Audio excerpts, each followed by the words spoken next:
Okay, we're going to attack a group of BTRs at steer point 1, and it's a column on the move. We're going to do this using a relatively high altitude. We're going to run in at 10,000 and release probably be around 7,000 or 8,000.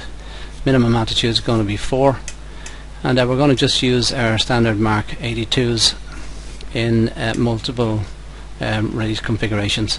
So first thing I'm going to do is going to set up for this run in.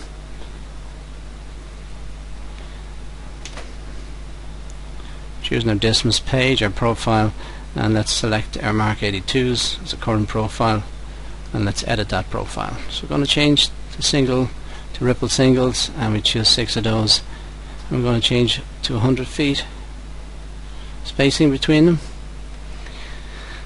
I'm going to go to the change settings page, where I'm going to change the minimum altitude to 4,000.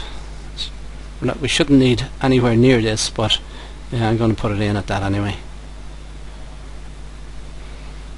Okay, you're going to save that, and let's return to the distance page to make sure all our tears are selected. I'm going to change our release mode, consent mode, to 5 mil to give us the best accuracy, and going to change our AGL floor altitude to 4,000,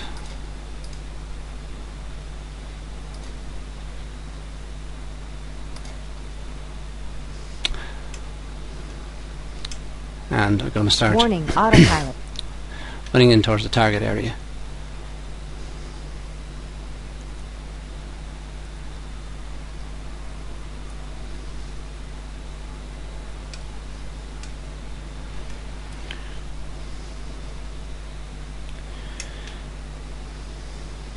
So we're just going to use our Mark 1 eyeball, and we're going to stabilize at around 10,000. We're close to that now.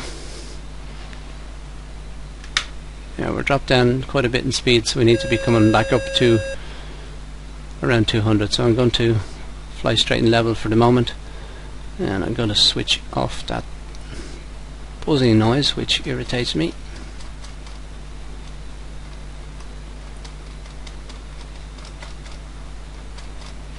Okay. So if we look out our starboard window, we should see the column. Actually, it's right. It's pretty much aligned. Pretty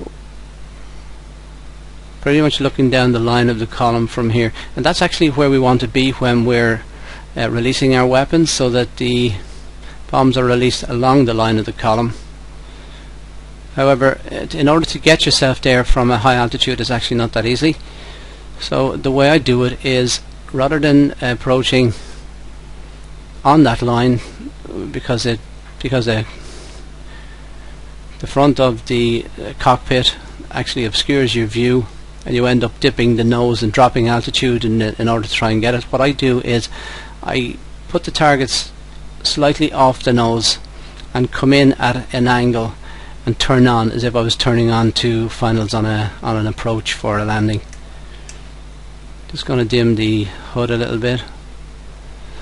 Gives us better visibility of the actual targets when we're running in. I want to maintain that altitude. Okay, so I'm going to now take an angle that keeps the group visible, as you can see, in that little triangle just to the right of the hood. And it's a matter of judgment as to when you need to turn in. And when I turn in, what I'll be doing is I'll be dropping my speed, deploying my brakes by maybe 30%, and pulling the throttle back. And I use rudders in order to align myself. You want to give yourself plenty of time. That's why we come in at a high altitude when we want to do this. So I'm getting close to the point I need to turn in, and there it is now. So I'm going to deploy the brakes, turn in, and then straighten up, and let's try and get an alignment on the target. Okay, so it's coming into view now. You don't panic. Still a good altitude. Okay, now getting to the front of the target area. Hold pickle. Hold it steady now. 7,000, 6,000. Okay, good release. 5,000 and away. Brakes in, and let's have a look at what we've done. Yeah, that looks fairly good. No complaints with that.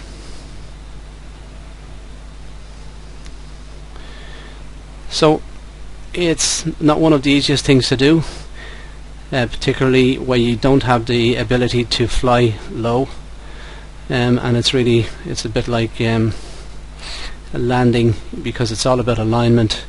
So it's really practice makes perfect.